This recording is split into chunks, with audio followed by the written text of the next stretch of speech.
Saudara, kalau saudara tanya ya kepada Papa di surga, kira-kira yang dia nilai, ya yang dia lihat dari hidup kita, itu di bagian mana? Kira-kira kalau dia tanya, Papa di surga tidak pernah sibuk dengan aktivitas kekristenan kita. Ya, dengarkan ini. Papa di surga itu nggak pernah menilai ya hidup kita dari aktivitas Kristen kita. Tidak.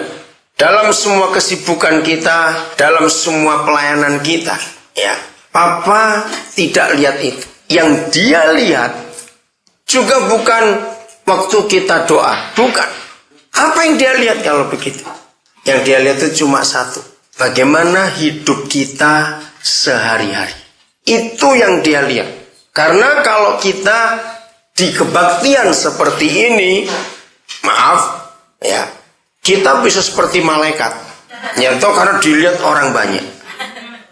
Nah, dalam hidup kita sehari-hari, siapa yang lihat? Nah, itu sebabnya kita harus memperhatikan setiap tindakan, setiap hal yang kita lakukan. Satu kali ada kesaksian, dan ini benar kisah nyata. Itu hari Senin, ya, di sebuah supermarket ini di Indonesia. Seorang pendeta beli sesuatu, nggak banyak, mungkin cuma 2-3 hal saja. Antri ke kasir. Di depan dia ada seorang, terus pas di kasirnya ada orang lagi. Nah, rupanya kasir ini entah kasir baru atau scannernya ada masalah, nggak tahu. Tapi lama sekali dia melayani orang yang pertama itu. Lama sekali. Ternyata pendeta ini marah. Marahnya kenceng lagi. Dia bilang, kalau saya bosnya, saya pecat kamu. Gitu aja lama sekali. Nah, ini orang di depannya juga dengar. Yang kedua ini, wah, sudah dia ngomel terus. Nah, kasir ini sudah coba panggil supervisornya. Ini kenapa? Enggak datang-datang juga. Wah, tambah panik dia. Kasurnya panik, makin marah ini pendeta. Akhirnya lepas juga.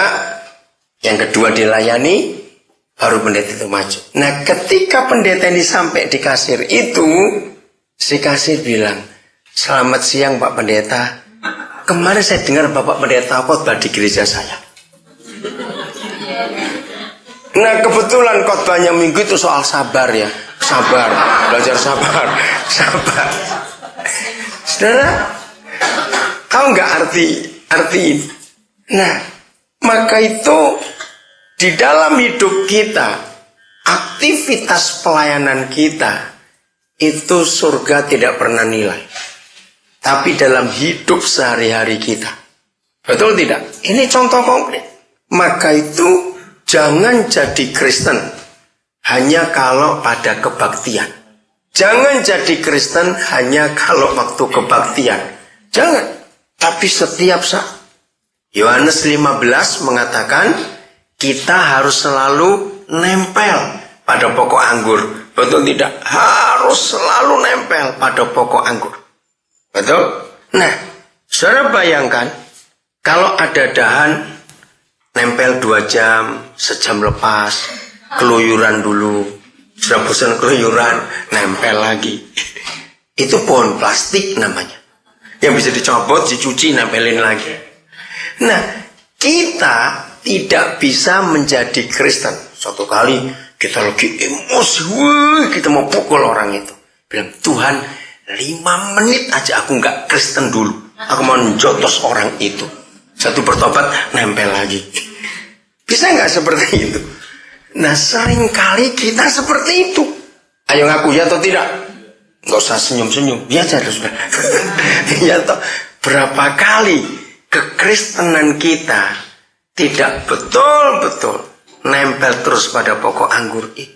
Maka itu saudara, bukan aktivitas kekristenan kita yang Tuhan nilai. Tapi bagaimana menit demi menit dari hidup kita. Kristen tidak.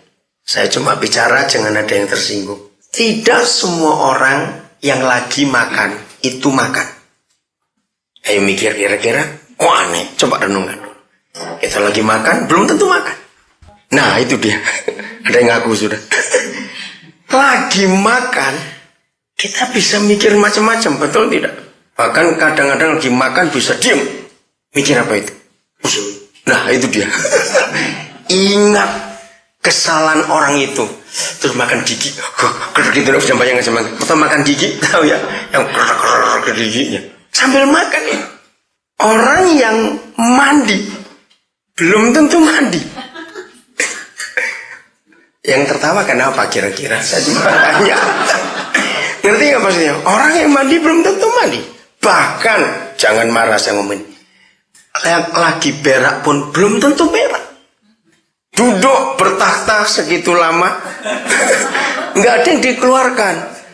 Cuma lagi menghindar dari istrinya aja karena jengkel. Nah bisa terjadi. Nah, masa istri mau ngejar suami ke WC kalau lagi marah? Kenapa boleh kok tertawa boleh? Maka itu semua aktivitas kita harus kita teliti lagi ngapain. Tuhan minta supaya kita betul-betul jadi Kristen yang 24 jam satu hari. Menit-menit yang kita lewati harus tetap sebagai orang Kristen dalam segala. Maaf, saya ini kan suara yang kenal saya kan tahu. Saya itu kalau ngomong nggak pernah pakai tutupan apa adanya saya ngomong. Ya, maaf ini ngomong. Tidak semua orang lagi ngupil itu ngupil. Loh, betul tidak? Bisa mengupil mikir kapan kaya, kapan kawin, kan bisa juga begitu.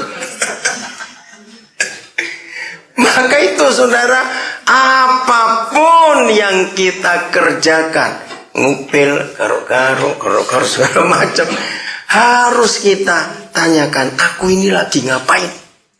Sebab semua tindakan yang dilihat orang ya, semua tindakan yang dilihat orang itu bagus, tapi isi hati orang siapa yang tahu? Betul? Siapa yang tahu?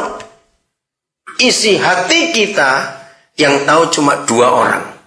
Satu yaitu kita sendiri, dua adalah Tuhan. Maka itu Tuhan benci orang munafik. Ya, kenapa Tuhan benci orang munafik? Karena Tuhan gak bisa dibohongin. Kita bisa bohongin orang. Kita bisa bohongin suami, bohongin istri, kita bisa. Orang tua bohongin anak juga bisa. Teman baik, bohongin teman baiknya juga bisa. Tapi Tuhan gak bisa. Dia tahu isi hati kita. Maka itu saudara, langkah demi langkah kita. Setiap kita ngomong apa, kita buat apa, selalu kita mikir. Untuk siapa aku buat ini? Untuk siapa? Kalau semua yang kita kerjakan itu tahu untuk siapa. Nah, untuk siapanya ini yang akan menentukan kita. Coba renungkan ilustrasi ini. Selama saya hidup, saya hanya kenal orang yang sangat kreatif. Tahu kreatif ya? Idenya banyak sekali.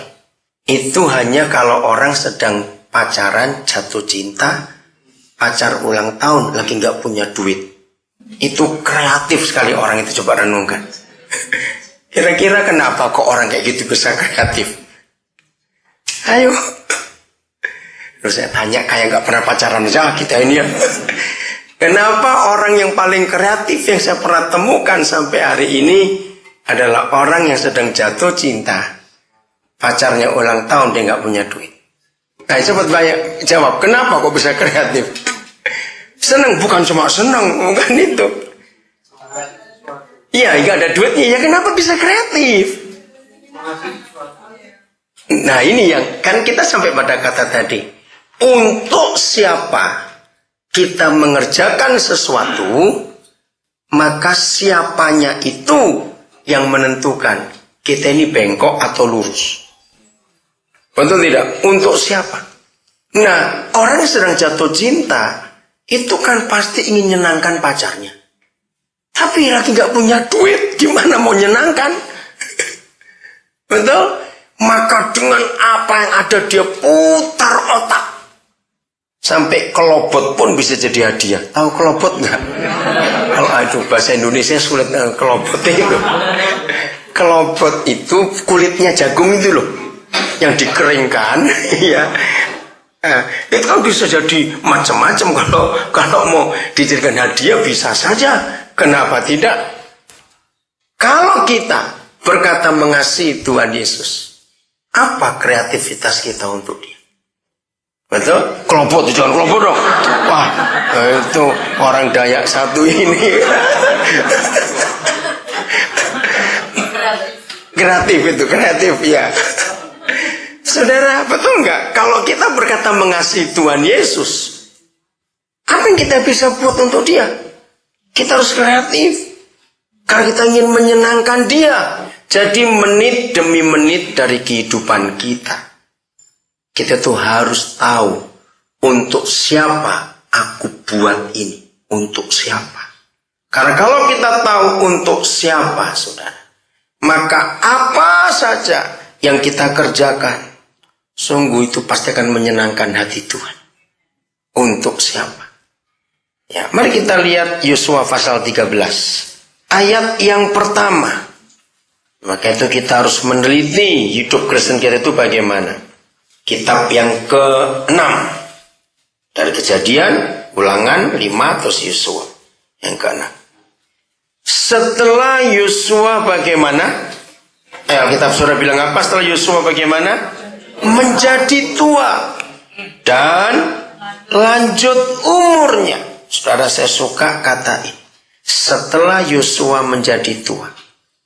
Saudara, menjadi tua itu wajar. Kok nggak ada yang amin? Yang tidak wajar itu adalah orang yang takut jadi tua. Jadi mumi saja sudah.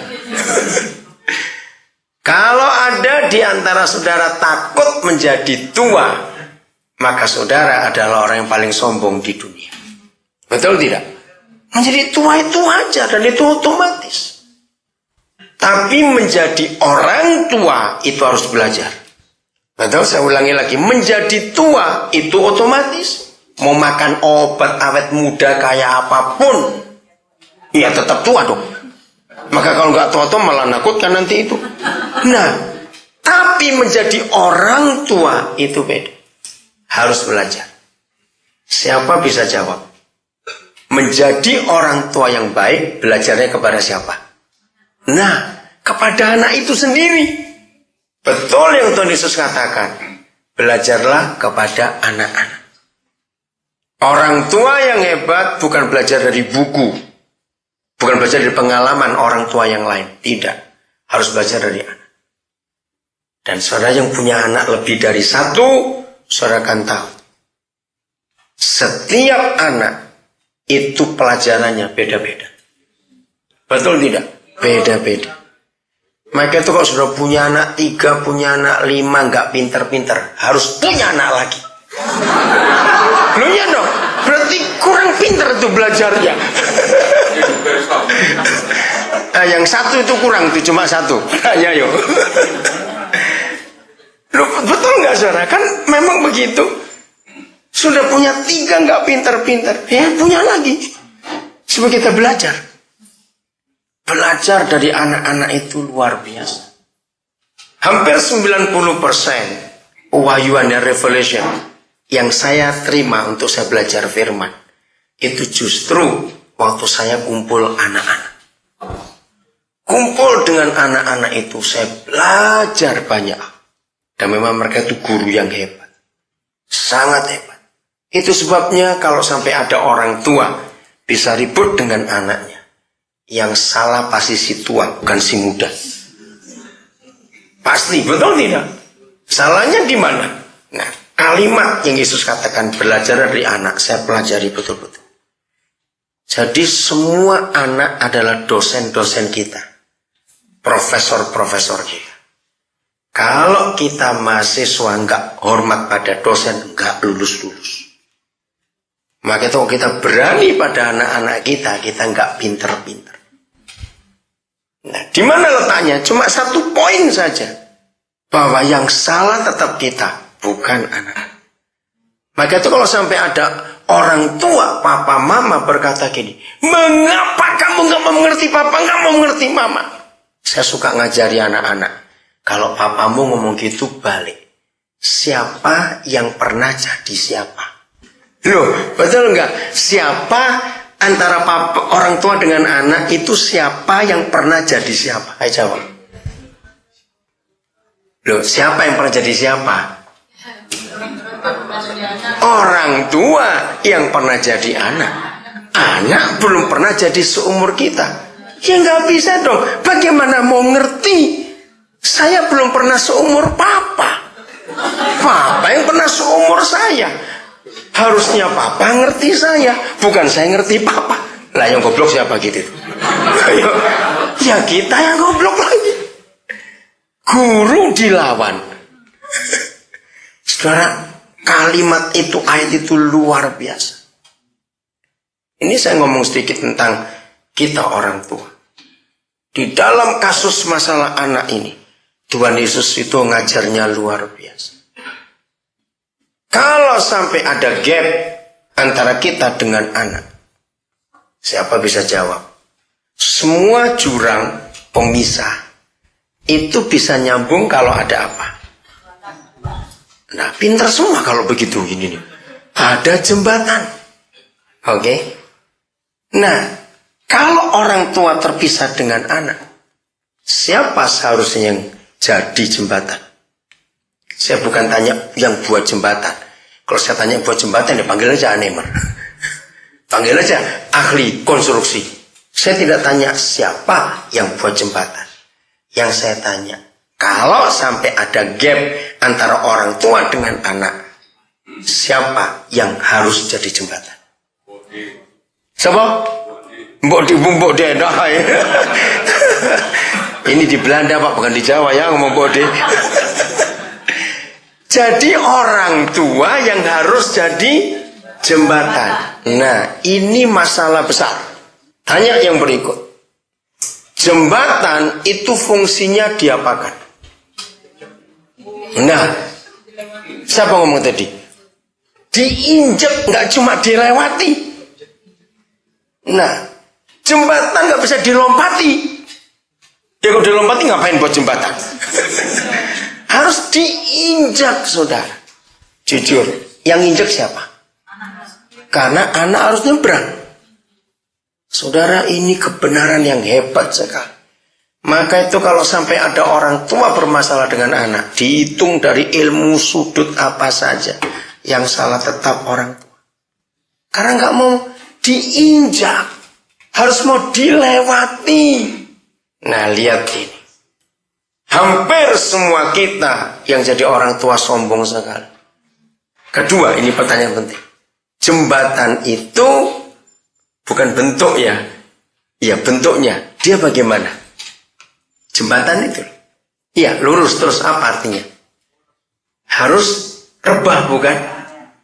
Kalau jembatan berdiri namanya tangga, ondo-ondo. Betul nggak? Nah, seringkali ketika jembatan sudah berfungsi, anak nginjek jembatannya berdiri. Jatuh itu anak. Nah, itu dia. Saudara, ini konsep yang luar biasa. Ada banyak keluarga yang tertolong ketika saya mengajarkan kebenaran ini.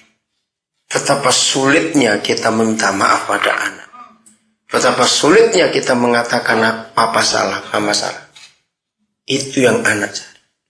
Catat lagi satu hal ya. Tolong supaya semua keluarga yang kita kenal yang punya masalah dengan anak, mereka tahu. Satu-satunya hal, kapan dan mengapa anak itu gak bisa respect kepada orang tua. Cuma satu hal, bukan dua, bukan tiga. Ketika papa mama munafik dan bermain sandiwara, antara di dalam rumah dan di luar rumah beda. Itu anak jadi marah dan gak pernah respect kepada orang tua. Orang tua ngomong apa saja, anak akan melawan. Misalnya begini, di rumah Wih, rajin berantem ini dua orang ini. Papa mama ini ribut, maki-maki, wah sudahlah. Ngerti ya, pokoknya saya ambil contoh ekstrim. Tapi begitu keluar rumah, gandengan, harmonis. Itu anak bisa muntah lihat dua orang ini, saudara. Ini yang menyebabkan anak nggak pernah respect pada orang. Kita ngomong apa saja, mereka nggak akan dengar. Kira-kira ya atau tidak coba renungkan itu. Maka itu kalau anak-anak kita berontak, jangan marah dulu pada mereka. Periksa dulu hidup kita. Kenapa sampai anak ini seperti ini? Bagaimanapun juga kita yang salah. Kita harus rendah hati. Maka itu kalimat ini penting. Setelah Yosua menjadi tua. Setelah kita menjadi tua. Baik tua secara umur, baik tua secara umur rohani. Berapa tahun kita jadi Kristen? Ini ukurannya bukan berapa lamanya kita jadi Kristen. Tapi begini yang Papa katakan kepada Yosua. Berfirmanlah Yahweh kepadanya. Apa firmannya? Setelah kita menjadi tua juga. Baik secara umur jasmani maupun tua secara umur rohani. Engkau telah tua. Dan lanjut umur. Jadi sudah matang betul-betul nih. Tetapi, nah saya mau ganti kata dan dengan kata tetapi itu lebih bagus. Tetapi, dari negeri ini masih amat banyak yang belum diduduki. Apa artinya? Saudara, ini bicara soal Kanaan, betul? Yang diserahkan Tuhan kepada Musa. Musa gagal, nggak bisa masuk, maka serahkan pada Yosua.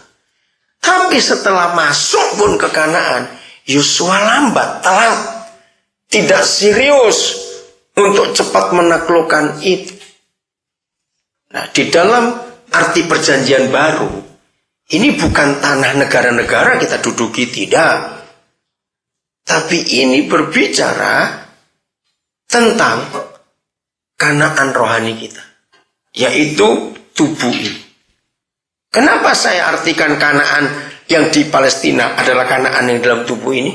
Karena surga ada di sini bukan dalam hidup kita. Mari kita perhatikan. Ada banyak wilayah. Dari mulai ujung kepala sampai telapak kaki. Ini ada banyak wilayah. Yang kita harus duduki dalam hidup kita. Nah saudara, di dalam zaman raja-raja dulu. Kalau ada satu kerajaan menguasai kerajaan lain, maka yang dikuasai ini harus bayar apa istilahnya? Bayar upeti, ya, bayar pajak. Nah, seperti itu hidup kita. Kalau kita tidak bisa menguasai Kanaan kita ini, maka kita dikuasai oleh mereka dan kita bayar pajak kepada yang menguasai kita. Contoh kecil. Tuhan tidak pernah janji kita nggak pernah sakit. Superman kan gitu. Tuhan tidak pernah janji. Betul tidak? Tapi Papa di surga tidak mau kalau kita sakit-sakitan. Beda nggak sakit dengan sakit-sakitan? Di mana bedanya? Sering sakit. Nah, walaupun di Belanda semuanya ditanggung oleh asuransi, tapi sebetulnya kalau kita sakit-sakitan, kita tuh bayar upeti loh. Saudara, upetinya ke apotek. Betul tidak? Kita bayar. Walaupun bukan kita, berarti kan uang pajak kita sendiri yang dipotong. Jadi itu upetinya. Orang yang berbuat dosa, supaya tidak ketahuan, kan ada uang tutup mulut istilahnya. Betul tidak? Nah itu kan bayar juga. Loh ya atau tidak? Itu kan bayar upeti namanya. Nah, kepada siapa kita ditaklukkan? Kepada dia kita harus bayar. Nah, inilah Kanaan kita itu. Oke, kita lihat dulu ayat yang lain ya. Matius pasal yang ke-5. Seandainya ada di antara saudara yang selama ini menanyakan arti firman ini, kiranya hari ini Roh Kudus menolong kita untuk memberi jawaban. Matius 5 mulai 29. Sudah, kita lihat. Maka jika matamu yang kanan menyesatkan engkau, jungkilah dan buanglah itu. Karena lebih baik bagimu jika satu dari anggota tubuhmu binasa, daripada tubuhmu dengan utuh dicampakkan ke dalam neraka. Dan jika tanganmu yang kanan menyesatkan engkau, penggalah dan buanglah itu. Karena lebih baik bagimu jika satu dari anggota tubuhmu binasa, daripada tubuhmu dengan utuh masuk neraka. Sekarang kita akan tahu arti ayat ini. Inilah Kanaan kita. Aneh kalau kita pikir, mata kok bisa kanan lihat satu, kiri lihat satu lagi. Tapi ternyata bisa. Kalau kita lagi kurang ajar. Loh, betul enggak? Kalau kita lagi kurang ajar, ini mata bisa kurang ajar juga ini. Nah, Tuhan bilang cungkil. Lebih baik kamu dengan satu mata masuk ke surga, daripada dengan mata lengkap kamu masuk neraka. Kalau tanganmu yang satu salah, potong. Lebih baik kamu buntung daripada kamu utuh masuk neraka. Lebih baik buntung masuk ke surga. Aneh bukan? Nah, inilah Kanaan kita yang harus kita duduki dalam hidup ini. Oke, supaya lebih jelas. Roma 6 ayat 13. Dan janganlah kamu bagaimana? Menyerahkan. Nah, lihat kalimat berikut. Apa kita? Baca gitu. Apa kita? Anggota-anggota. Enggak cuma satu. Anggota-anggota. Firman ini teliti dan hebat sekali. Dan janganlah kamu menyerahkan anggota-anggota tubuhmu kepada dosa untuk dipakai sebagai senjata kelaliman, senjata kejahatan. Tetapi serahkanlah dirimu kepada Tuhan sebagai orang-orang yang dahulu mati, tetapi yang sekarang hidup. Dan serahkanlah anggota-anggota tubuhmu kepada Tuhan untuk menjadi senjata-senjata. Jamak lagi, plural ya, senjata-senjata kebenaran. Ayat 14, sebab kamu tidak akan dikuasai lagi oleh dosa, karena kamu tidak berada di bawah hukum Taurat, tetapi di bawah kasih karunia. Saudara, luar biasa Papa kita dalam mengajar kita itu. Jangan serahkan anggota-anggota tubuhmu kepada iblis, supaya tidak dipakai sebagai senjata kejahatan. Tapi serahkan anggota-anggota tubuhmu kepada Tuhan untuk jadi senjata kebenaran. Cepat saja contohnya. Ada orang matanya benar, nggak pernah macam-macam. Telinganya benar juga, nggak mau dengar yang salah. Tangannya juga benar, nggak pernah nyolong. Tapi mulutnya minta ampun. Ngerti contoh ini, saudara? Mulutnya ampun sudah. Ngerti nggak maksudnya ini? Jadi orang itu kayak apa? Orang itu kayak apa jadinya? Baik, yang lain baik, tapi mulutnya ampun dah.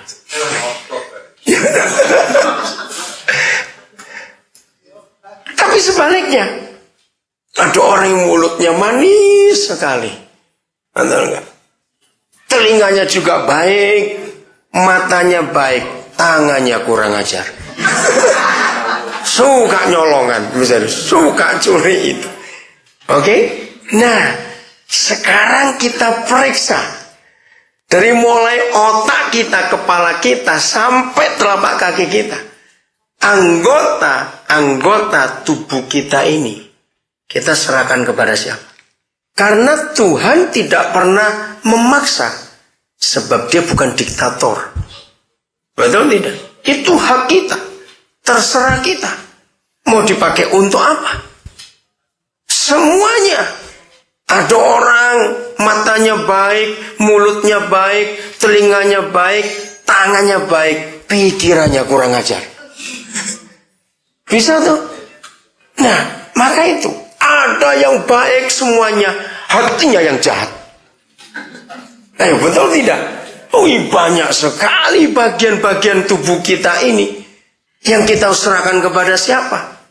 Maka itu kenapa ada Matius 5 tadi. Karena papa tidak menganggap semuanya salah. Dia periksa satu persatu dari hidup kita. Maka itu kalau kita tahu satu bagian salah, potong.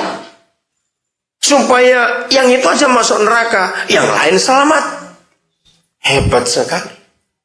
Nah, maaf ini. Maaf, jangan tersinggung. Coba kita lihat ini. Ayo kita semuanya milih. Di antara anggota-anggota tubuh kita ini, mana yang langganan dosa? Ayo kita jawab. Ayo mana? Kira cepat kita. Mana yang langganan dosa? Cuma ada 3 kok saudara, nggak banyak. Bah itu nomor 1, mulut ini nomor 1. Itu langganan dosa saudara. Baik secara jasmani maupun secara rohani. Saudara, tanya semua dokter bahwa 80% lebih orang sakit. Dokter itu menyatakan saudara, 80% lebih penyebab kita sakit. Ini saya pakai, kalau pakai bahasa Jawa itu mantep. Ya, karena cangkeming geragas suateten itu saudara. Tahu? Enggak ada bahasa yang lebih hebat lagi daripada itu. Mulutnya rakus. Betul? Lu ya atau tidak cepat jawab? Keto apa dimplok? Keto apa dimplok?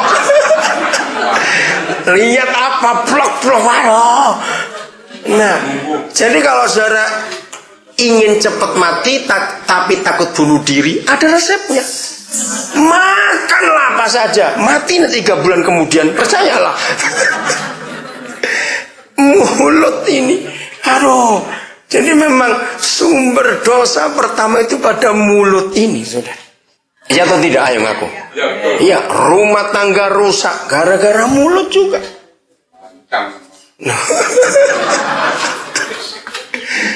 Jadi kalau kita tidak bisa menaklukkan mulut kita, saudara, seperti yang Tuhan katakan pada Yosua, kamu sudah tua Yos, sudah lanjut umur.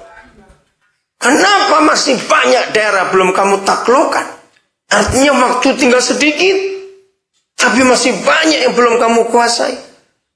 Mari kita jujur pada diri kita sendiri. Berapa puluh tahun kita jadi Kristen?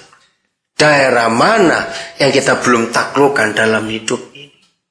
Amsal berkata, mati hidup ditentukan lidah. Dan itu betul. Orang yang, saya tanya para psikolog akan tahu itu. Kalau tiap hari, tiap bangun tidur bilang, aduh mati aku ini, aduh capek aku ini, aduh terus aduh aja. Mati bener sih cepat, nggak lama itu. Karena mulut kita menciptakan penyakit itu sendiri. Ayo, yang hobinya ngomongin orang bertobat hari ini. Hobi kok ngomongin orang, heran. Bertobat. Mulut ini lagi. Saudara, jadi taklukkan. Amin. Harus.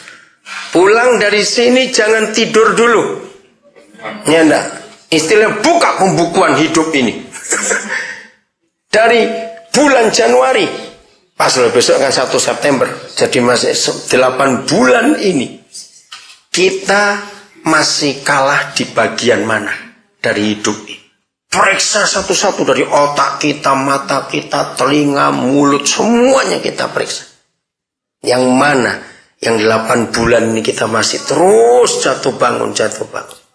Termasuk daerah kekhawatiran. Ada bukan? Kelemahan orang dikhawatir, ya enggak, khawatir terus. Orang khawatir itu orang yang paling bodoh sedunia, saudara. Kenapa bodoh? Ayo jawab. Siapa bisa jawab? Orang khawatir adalah orang yang paling bodoh sedunia. Kenapa kira-kira? Masa gak bisa jawab melanggaran khawatir, masa lupa?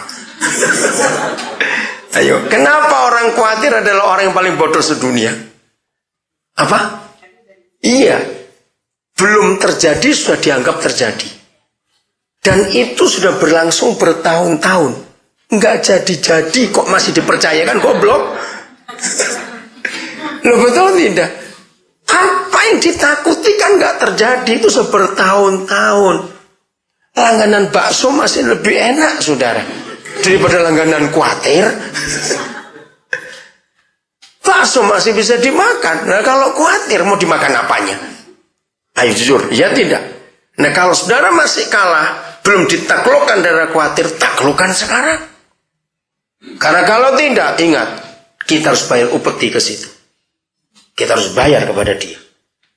Oke, daerah kedua setelah mulut. Bukan tangan. Bukan perut. Ya susah bener. Loh, ayo ngaku betul nggak? Saudara pernah sadar nggak? Saya mikir gini. Kalau papa waktu buat manusia nggak pakai perut, nggak ada maling di dunia. Coba renungkan itu. Loh betul nggak? Kalau Tuhan buat orang nggak pakai perut, nggak ada maling di dunia. Ini daerah kedua kurang ajar ini. Perut ini. Tuntutan ini. Mari kita lihat satu ayat untuk ini ya. Filipi pasal yang ketiga. Ayat yang ke-17. Kita lihat judulnya bagus. Nasihat-nasihat kepada jemaat, kepada gereja. Udah? Saudara-saudara, ikutilah teladanku dan perhatikanlah mereka yang hidup sama seperti kami yang menjadi teladanmu. Ukuran kita menjadi Kristen menurut ayat ini itu diukur berapa banyak orang lain yang mengikuti cara kita hidup. Betul tidak? Berapa banyak? Kalau kita punya teman banyak dan kita tahu banyak orang, apakah orang-orang itu sudah mengikuti cara kita hidup sebagai murid Yesus atau belum? Jadi contoh itu katanya. Apakah kita sudah jadi contoh selama ini buat orang-orang lain? Mungkin kalau pertanyaannya dibalik, apa saja dalam hidup kita yang bisa dicontoh oleh orang lain? Betul? Kalau nyolongan jangan dicontoh dong. Berarti, lah apa? Apa dalam hidup kita ini yang orang lain sudah nyontoh? Ngerti nggak pertanyaan ini, saudara? Sebagai orang Kristen, temukan dalam diri kita masing-masing. Apa yang orang lain sudah nyontoh kita, ngikuti kita.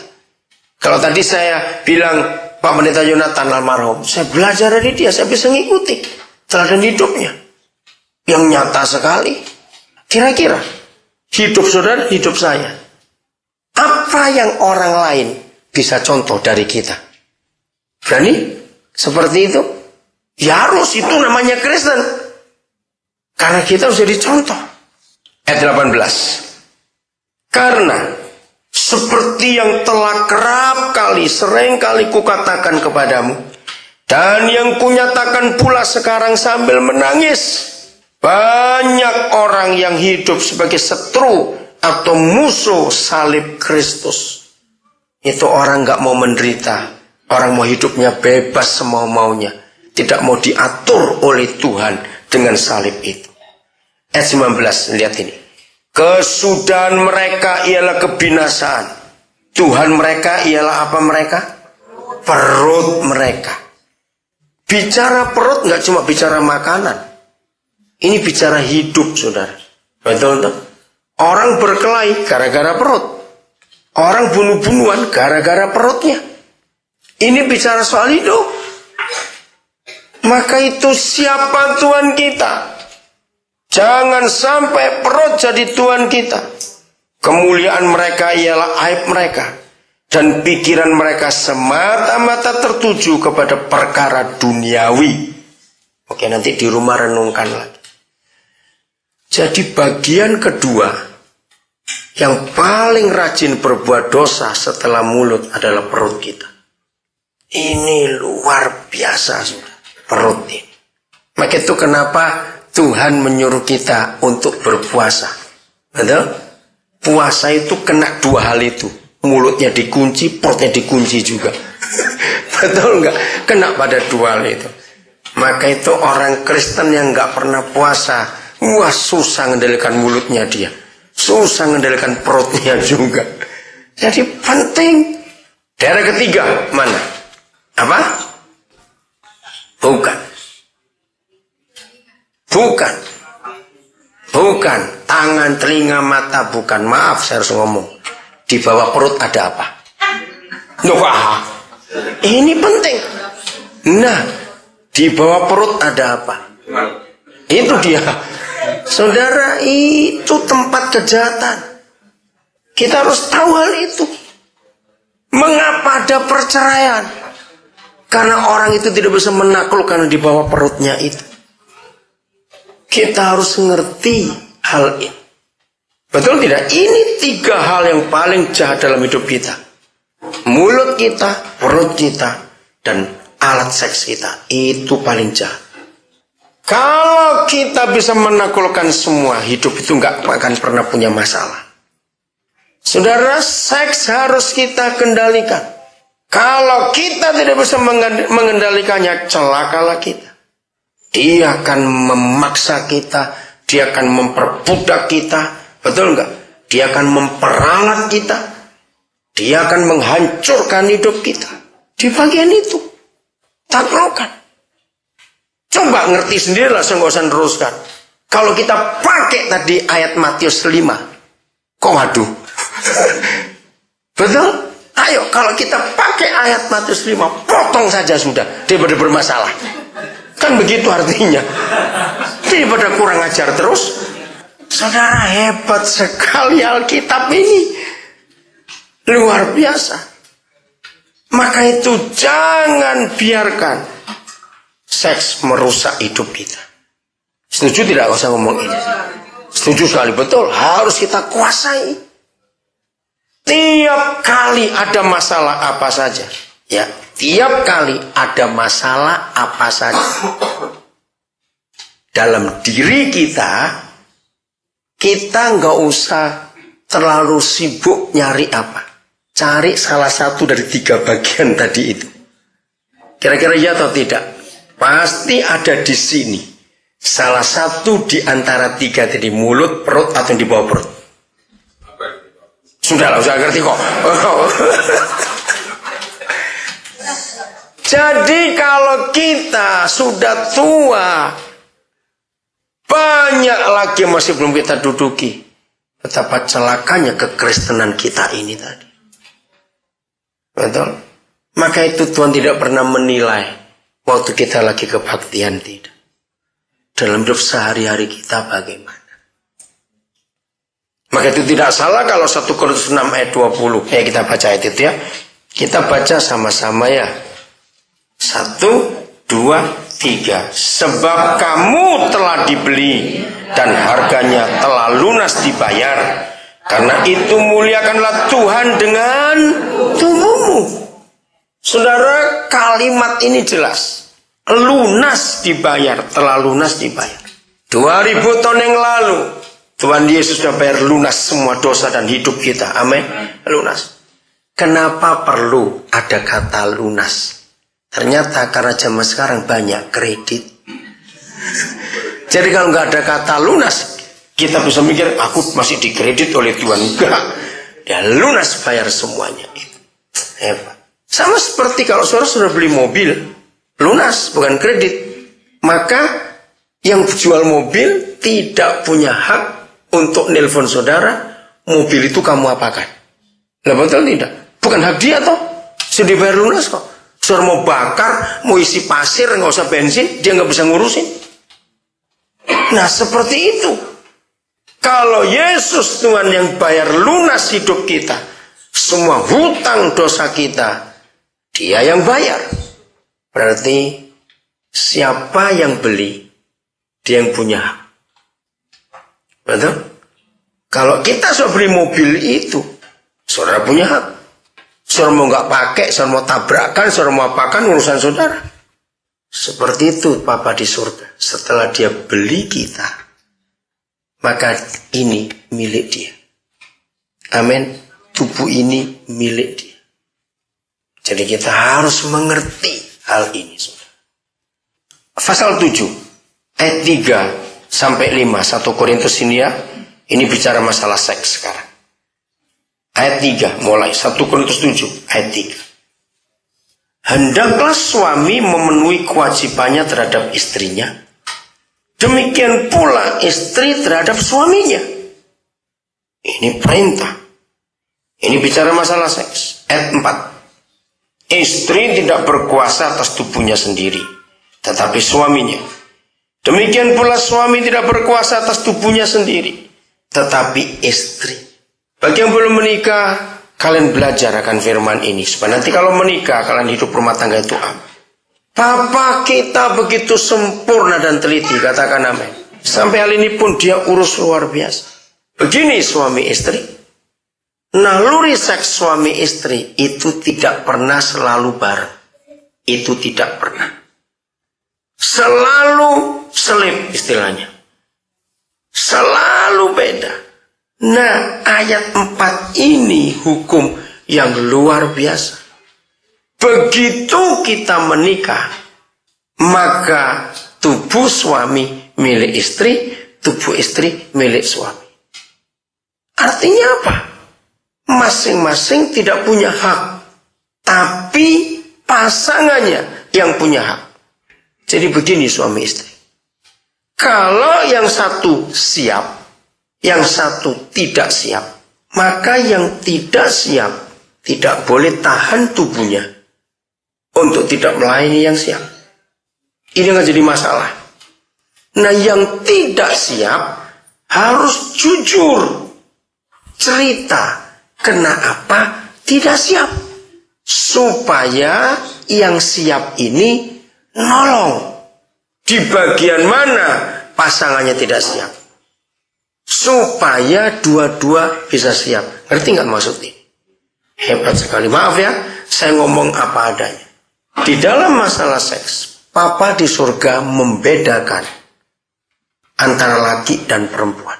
Perempuan itu jauh lebih bisa tahan daripada laki-laki. Maka itu maaf, jangan tersinggung kalau saya ngomong ini. Di dalam masalah tempat tidur ini, mengapa lebih banyak istri yang menghukum suaminya? Ngerti maksud saya? Nah, istri tolong dengan setelah kita tahu ayat ini. Kalau istri tidak siap, maaf, jangan berkata kasar. Pokoknya enggak, jangan banyak tanya. Awas. Kata-kata itu akan merusak pernikahan. Itu berbahaya sekali. Itu berbahaya sekali.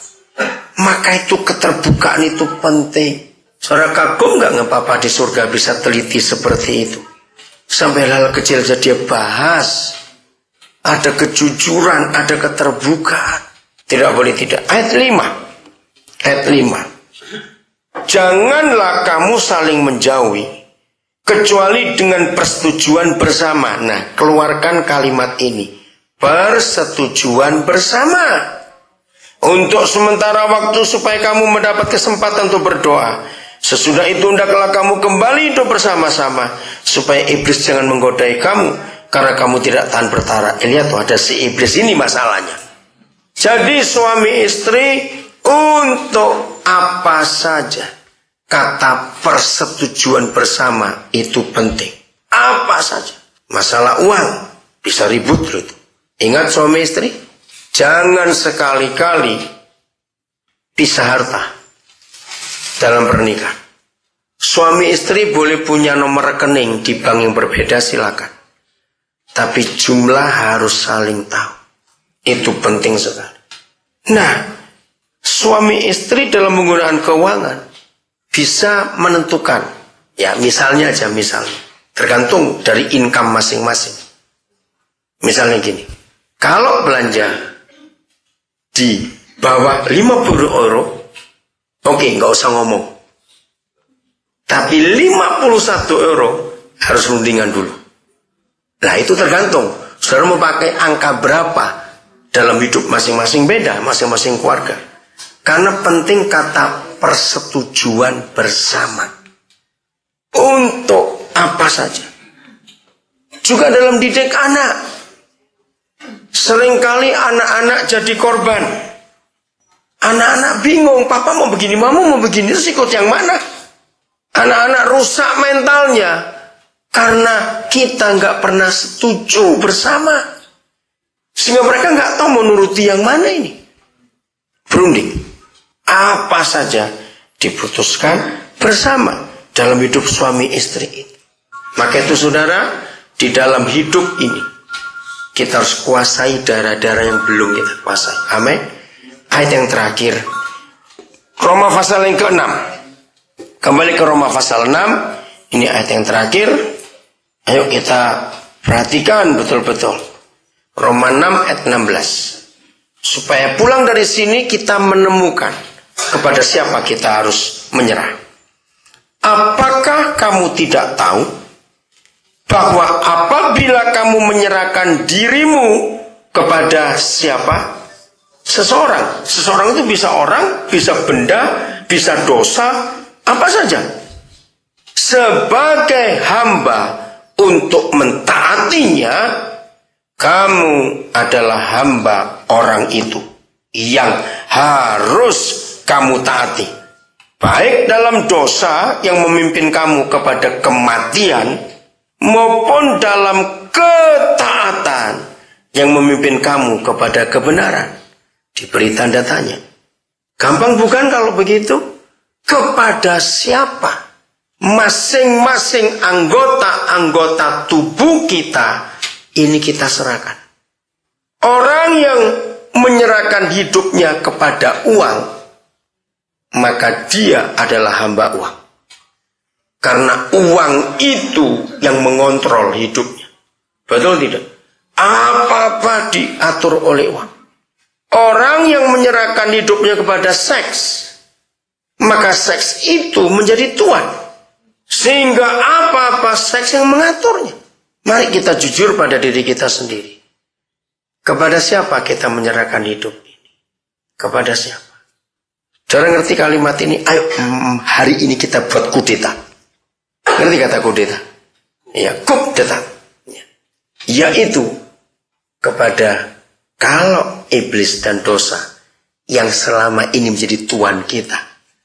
Ayo kita kup dia malam ini. Supaya Yesus yang ambil alih. Semua pemerintahan dalam hidup kita. Saudara bisa bayangkan kalau Yesus Tuhan yang jadi raja atas hidup kita. Pasti kita sehat, damai sejahtera, sukacita, bahagia, semuanya itu.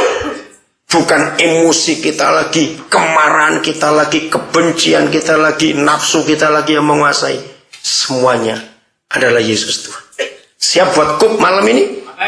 Jatuhkan pemerintahan si iblis atas hidup kita. Mulai dari otak kita, mata, semuanya. Kalau kita bisa menguasainya, wah hidup ini sungguh luar biasa. Mari kita menghampiri Tuhan.